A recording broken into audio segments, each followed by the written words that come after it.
Welcome to Planning and Beyond, the podcast where financial planning meets human understanding. I'm your host, Ashley Kwame, and today I am joined by a new friend from across the pond, I think, as they say. I'm probably totally botching that, but I am joined by Phil Bray, founder of Yardstick. Phil, welcome to the show. I'm so glad that you're here. Thank you for having me. And I think, that's exactly how we are. We're across the pond. Yeah, I love that. So I did not share this with you prior to hitting record. Our family, we went to London last summer, first time for all of us, and we thoroughly enjoyed it so much so that my kids would very much like to move there. Um, and I'm not gonna lie, there might be a small part of me that's like, I could see us spending some extended time here. Maybe once the kids are gone. So we thoroughly enjoyed it. I know there are a lot of other parts to just the UK in general. London is just one part, but we enjoyed at least a taste of it. So it was wonderful to be across the pond and enjoy things over there. Phil, I know that you have been or were a financial advisor prior to getting into marketing. And we're going to talk about marketing today. We're going to talk about marketing in the sense of referrals for advisors, particularly in this now new, not so new space of AI. But before we get into all the really good stuff, how does a financial advisor get into marketing? I'd love to hear a little bit about your story. So I can give you the short version or the long version. Let's go with the short, and then let's see how interesting it is, and you might want the longer version. So I used to be a financial advisor from 1995 to about 2008. And in 2008, there was that little thing called the financial crisis that you may or may not remember. There was a little thing there, yes. And I ran a financial planning business that had quite a bit of debt in it. We'd bought a couple of other businesses and we had quite a bit of debt in there. And for various reasons, that debt got called in and I was left with a couple of personal guarantees and ultimately the business went under. So I didn't have a business to run at that point. But what I did was really enjoy marketing. I always enjoyed the thrill, frankly, of taking an idea and running with it and seeing the output from the marketing input. So I helped found a financial planning business in Nottingham that's now run by my wife. She runs that. I have pretty much nothing to do with that. And she does that brilliantly with her business partner. And I then moved to work for what's called a network in the UK and was head of marketing there. Long distance, a lot of commute. And turns out the only two things I know anything about are financial services and marketing. So it seemed like a good idea to set up an agency. And we did that we launched January 2017. There was 3 of us. There's now 55. My goodness. Wow. Wow. That is, so my technical math skills are not so great, but what I would say is that that's some pretty big growth. That's amazing. That's incredible. Yeah, we're not Uber. We're bigger than there's some. We do what we do. We enjoy doing it. We enjoy doing it. Is that going to be the new tagline? We do what we do and we enjoy doing it. Well, our mission statement starts with we enjoy, and it's a really interesting lens to look through when you're assessing opportunities, things that you might want to do, things that you might not want to do. So yeah, frankly, enjoyment plays a massive part.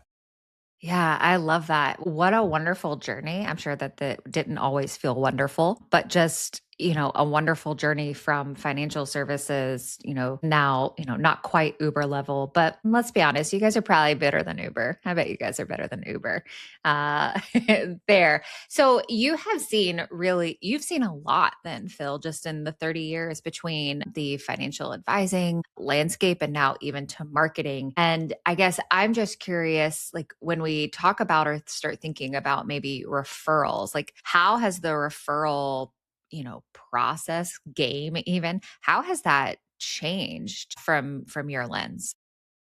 So I think in some way nothing's changed. In other ways, everything's changed. So in terms of what hasn't changed, referrals and recommendations from existing clients to financial advisors have always been, and I think always will be, the best quote unquote, type of new inquiry because they've got the highest conversion rate and the lowest cost of acquisition compared to pretty much generating inquiries, leads from all other sources.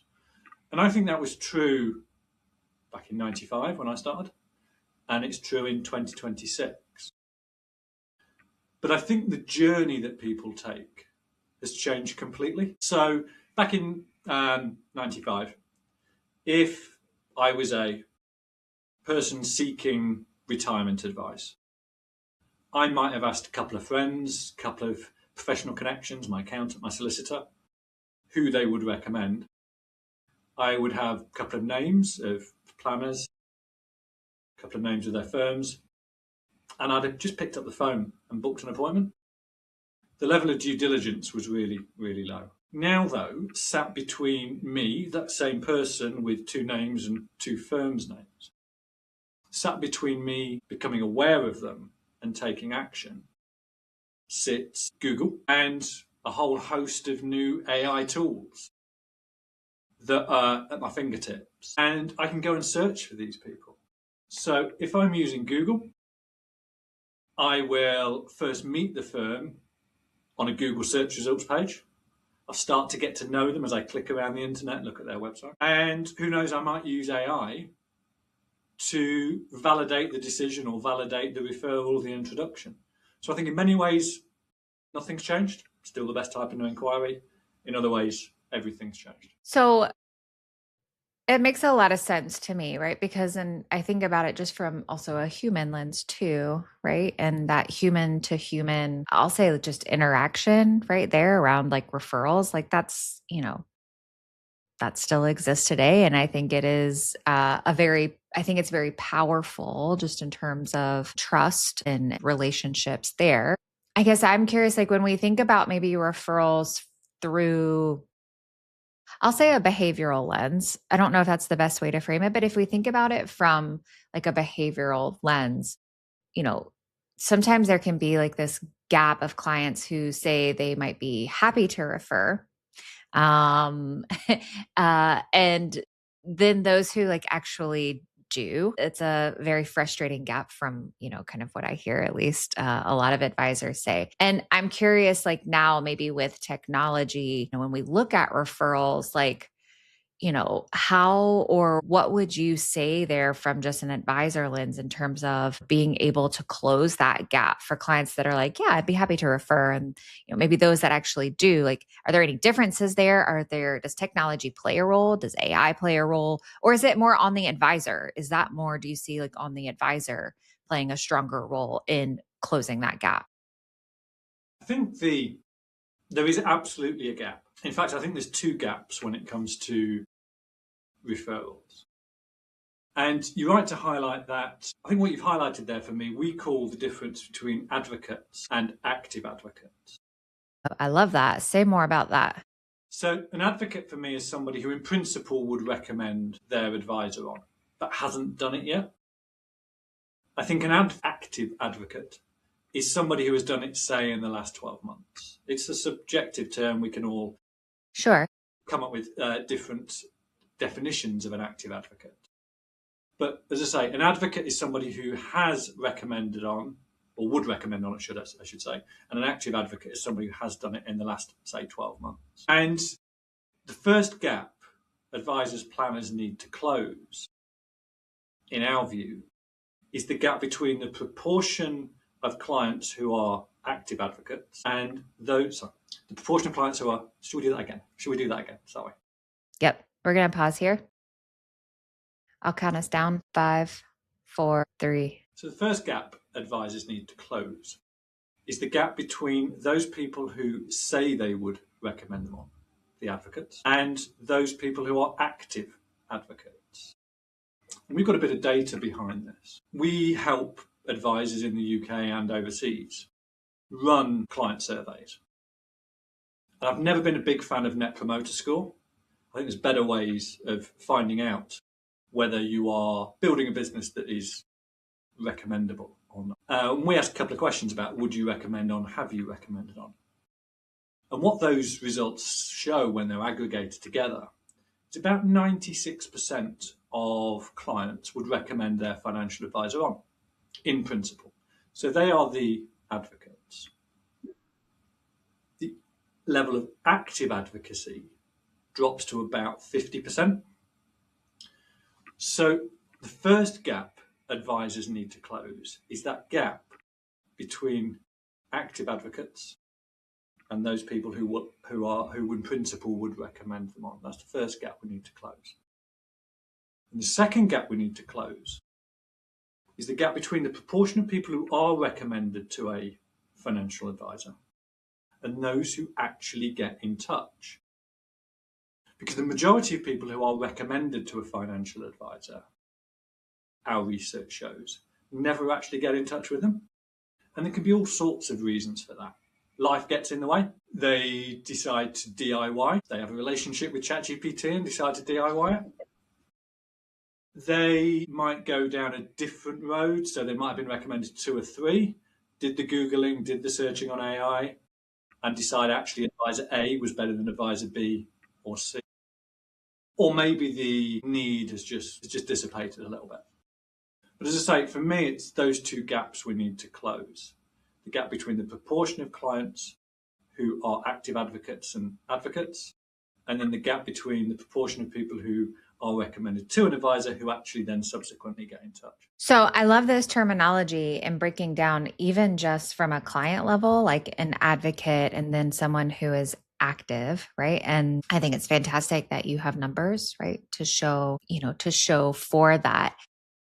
From your experience, if we look at just, tech tools and certainly AI being a part of that, you talked about kind of for those advocates who, may go in and they've been given the names and they're right? They're looking up and there's reasons why maybe that gap isn't closed for reaching out. And tech plays a role, understandably. From your experience, I guess, what role, if any, does human connection, I guess, kind of play into that? Our clients who have, a better social relationship, I think your best friend, right? And does that relationship or does that human connection still play a role? Or is it information that they find on there? I guess I'm curious, from your just experience, and maybe you have some data on it. I don't know, is there any difference there between what the person receives from tech versus a human? Is there any difference there in terms of what helps them to reach out and make the connection with an advisor? So I think what the potential client gets from a human interaction is energy, enthusiasm, a story from the client recommending their planner into somebody else they care about. And for me, whenever we make a recommendation, whether it's a book, a film, a professional, play, whatever it is, place to eat in London, whatever it is, the person making that recommendation wraps it in positivity, don't they? Yeah. And they want the person that they are talking to have a really good experience. So they'll wrap it in positivity. And that positivity is clearly genuine. It's clearly authentic. And that creates that connection. I think if somebody is looking for a financial planner and has chosen not to go down the route of asking for a referral, asking for an introduction, and they've headed to Google, financial advisor near me or something like that, then they don't immediately have that connection. It takes more time to build it up. It can be built up through good quality websites and that sort of stuff, and also through social proof, but it's never going to be as strong. It's absolutely never going to be as strong. So for me, I think that's one of the reasons why referrals recommendations are always the best type of new inquiry. There are difficulties with it. There are challenges, and there are some circumstances when it's not so easy to do.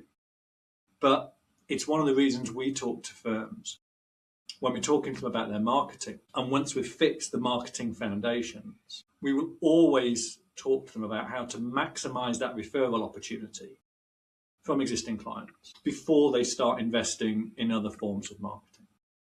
So let's get the referrals sorted out before we start looking at SEO and LinkedIn and that sort of stuff. I think that's a great maybe segue into what I hear around referrals often is that it's awkward asking for them. And I'll be honest, even like for myself. So I had a mental health private practice for well over a decade. And I don't think that this necessarily speaks to just me, but it was a local practice and I didn't really need referrals because there was, I would say, a shortage of couples therapists. And so I never really had to do any like asking for referrals or really, quite frankly, a whole lot of like overt outward like marketing. There's just a shortage. I say that because then fast forward, like transitioning over now into founding Beyond the Plan and working with like firms and that market just being now globally asking for referrals, like I am uncomfortable doing that. And yet I understand maybe the reason why. And so you said that you kind of start with from a marketing place, like that foundation is let's maximize like our like referrals. But for those maybe advisors or professionals that feel very uncomfortable, like how do you, maybe the right word is coach, like how do you kind of coach them like through that to where they're not pushy or feeling desperate or demanding? Where do you start? So I think we start in two places. The first here is reframing things. And in my experience, most advisors, most planners feel that an existing client is making the referral to help them, the financial advisor, financial planner. But actually, I don't think they are. They are making the referral to help somebody they care about get the same outcome as they did. That confidence, peace of mind, reassurance that financial planning always provides. The fact it helps the planner build a business is incidental. So first thing we need to do is get the frame right. That actually the more referrals the advisor gets, up to a certain point, of course, everyone's got a level of new clients that they can take on. But the more referrals the advisor gets, the more good they will do for more people. Yeah, so that's the first thing. I think the second thing is to come away from this asking. I 100% agree that asking makes advisors feel uncomfortable. And I think it makes clients feel uncomfortable. And therefore, for me, it's the wrong thing to do. So we don't talk to advisors, planners, and teach them how to ask for referrals. We believe there should be a wider strategy based on three things: client education, client communication, and client appreciation. Communication and appreciation. And the education part, we believe, should be based on helping clients understand who to recommend you to, how to do it, and when to do it. Those three different things. And for me, that starts with a conversation. We're all humans. A conversation. And in the UK, most planners will do an annual review meeting with their clients, probably the same, over the pond in the US. And for me, the right thing to do at that point is at the end of the agenda, at the end of the meeting, the planner gives an update to the client about the business, their business. Clients are interested in their financial planner's business. They're invested in the planner often to levels above where the planner thinks they're invested. And that conversation should be 5-10 minutes about the business. Follow a 6-step process, which we can talk about if you like. But the aim of it is to educate the client on who to recommend, how to do it, and when to do it. The aim is not that the advisor is going to walk out with names, numbers, and email addresses. And if enough of those conversations are had and supported with ongoing communication and appreciation when the client makes the referral, we've seen firms significantly increase the number of referrals received.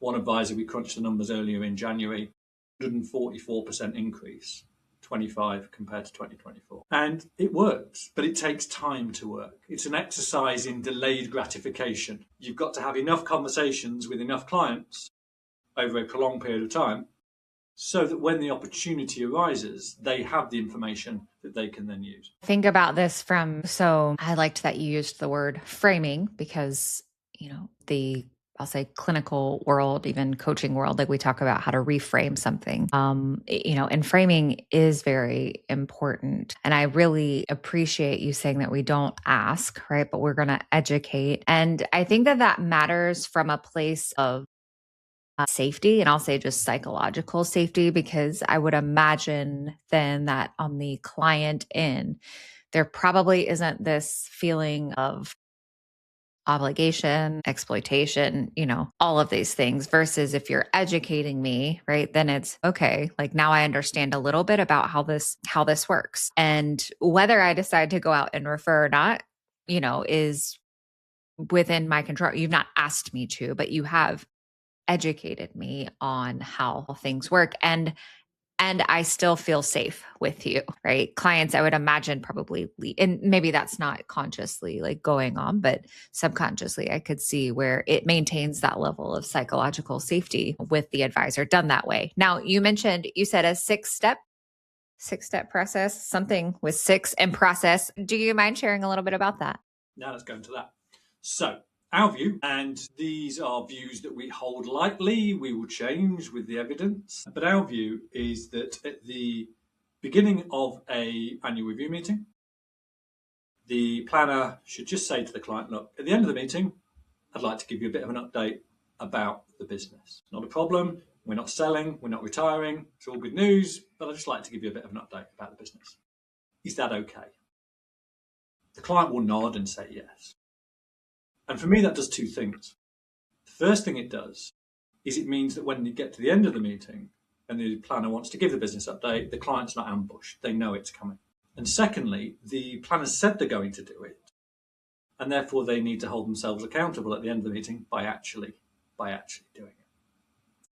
So we do it as a business update. So the first step is to just signpost it and say we're going to give the business update.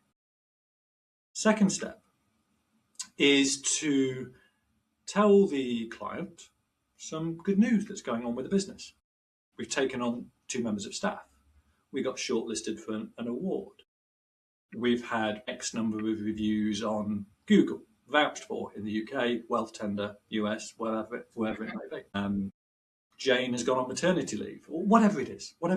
Things going on with the business to bring the client a little bit closer to the business. So that's the second step. The third step is to explain where the planner wants to take the business. And I would do this by being really specific and saying how many clients that planner wants to take on or can take on in the next 12 months. And I think there's 2 reasons to do that. And I would be really specific with the number, And I say, I think there's 2 reasons to do that. The first is that some clients might not know instinctively that the planner wants to take on new clients and grow. So that shows what they do. Other people, and this is one of the barriers to referring, other people might think, well, if I make too many referrals, they're going to get too busy, service levels will drop, or they'll pass me on to a trainee advisor. So being really specific and talking through how you've got to that number, I don't know, 8 new clients this year, shows you've thought about it, and also introduces an element of scarcity. Would you, in that place, because I actually appreciate that you mentioned, like the client side might be thinking, like as a barrier, might be like, well, I don't know if I want to see, I've got like 5 friends that definitely could need you, Phil, but I don't know. Would you suggest, I guess, in being very specific, that they say something like, we would love to take on 10 new clients, and, we say 10 because at 10, it still allows us to have the capacity to service then everyone still with the same level of care and due diligence, right? Would you, in being very specific, kind of name all of that out there to alleviate maybe any potential fears or worries that a client might be having? Personally, yes, I would explain how you got to that number. Yeah, okay. The specificity of the number and the explanation of how you got there should provide some reassurance to anybody who's concerned that a business might be growing too big too quickly. Okay. Yep. No, that's clear. Sorry to interrupt. No. I'm taking some personal notes here too, Phil. So, next step for me is to understand where the client is. Are they in a position where they are advocates?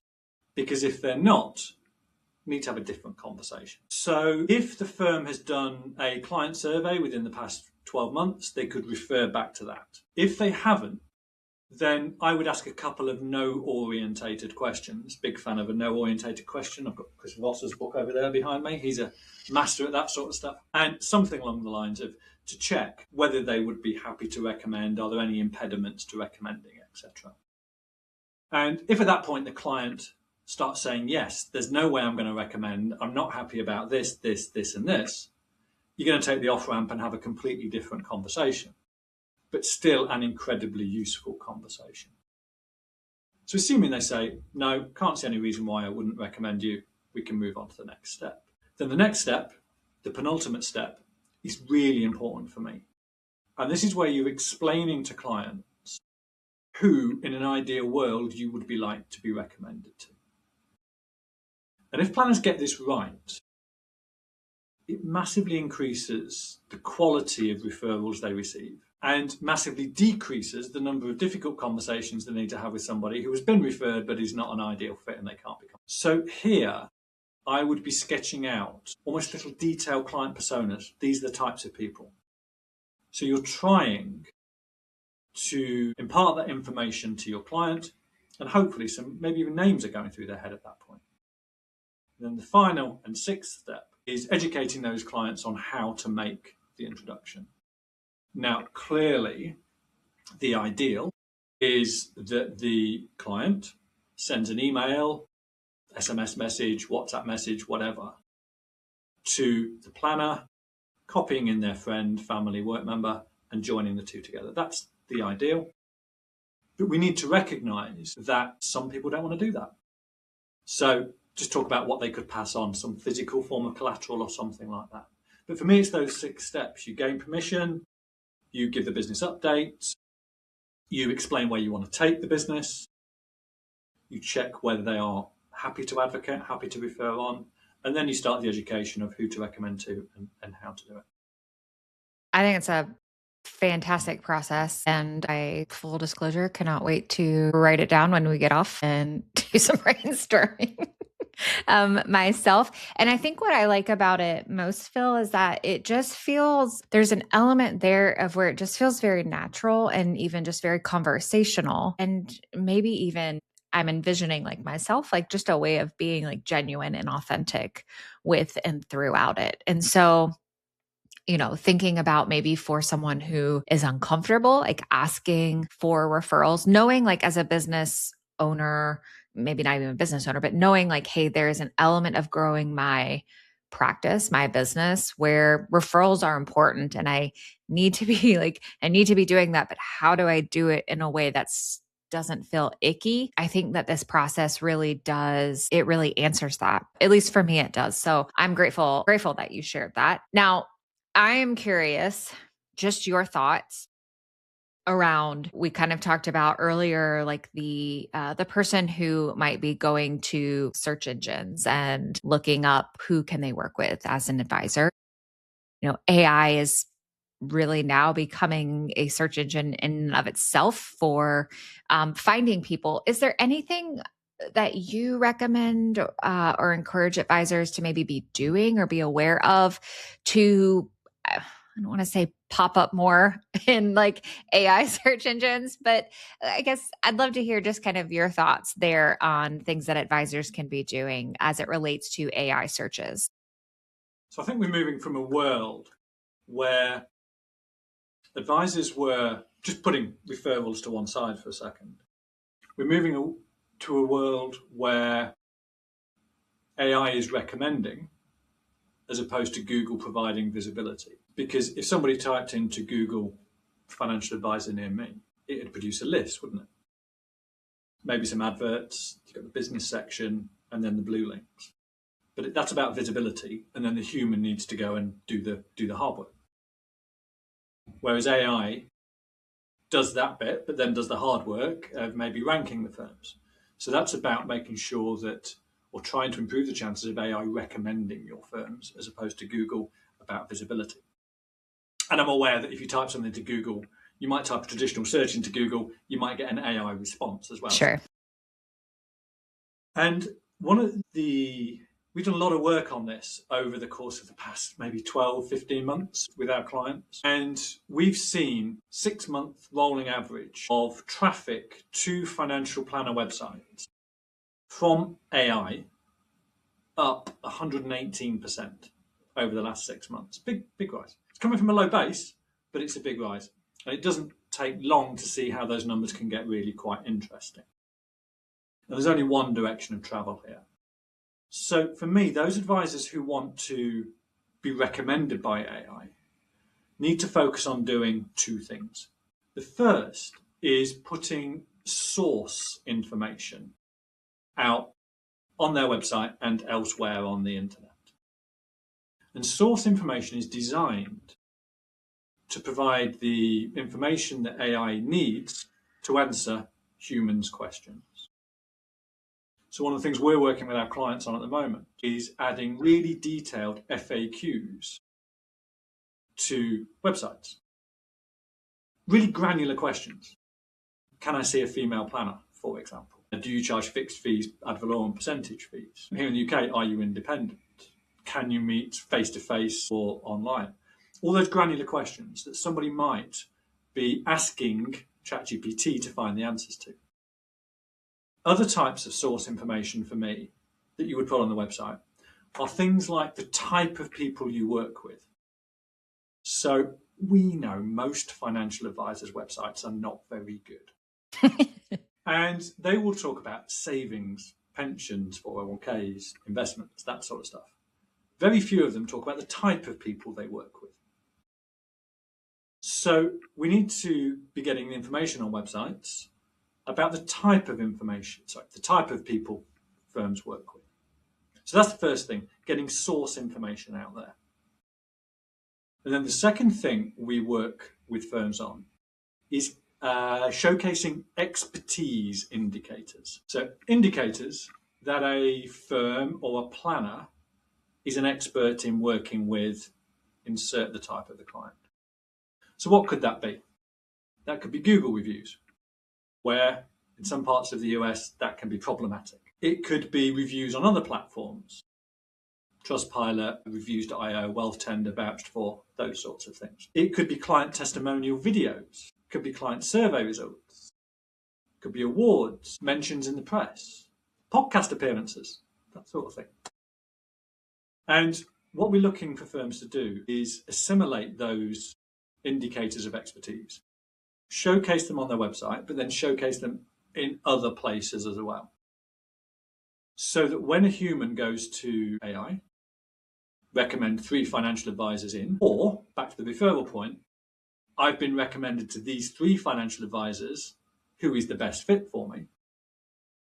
The firm is giving the information that AI needs to answer the question and is demonstrating their expertise to impress the AI to increase the chances of it making the recommendation. I think what I'm sitting here with is, it seems like, and I'm probably oversimplifying it when I say this, so forgive me, but it seems like a lot of this is really understanding who the human is that you're trying to work with, and then communicating that explicitly from the website, from everything that you just shared, right? Who is the human that I'm really working with or want to work with? What are they like from all like aspects? And now how do I communicate that so that they find me? So I don't know if that's too simplistic, but that's what just was coming up for me, is listening to you talk about the FAQs and getting really granular and like describing like all of this and answering those questions, right? There's, who is this person? And, how do I help them? Is that fair to say?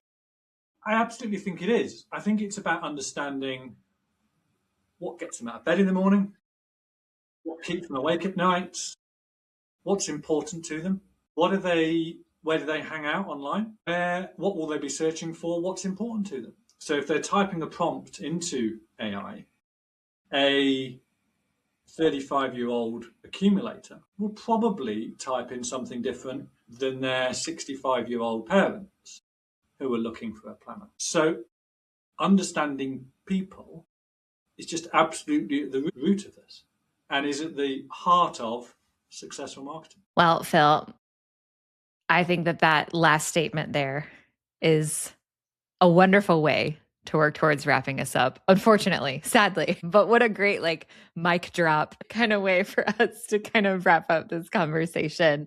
So I will say this. I enjoy all of the conversations that I have with people, and I always learn from them. However, I feel like maybe it's just the place that I'm in right now from a business standpoint. I have learned so much here from you, and I'm serious when I say I will be going back through and writing down the notes and looking through ways in which I can improve that feel very, again, just kind of down to earth and genuine, because that's important, at least to me. So grateful to have you here. Grateful for you sharing all of your wisdom.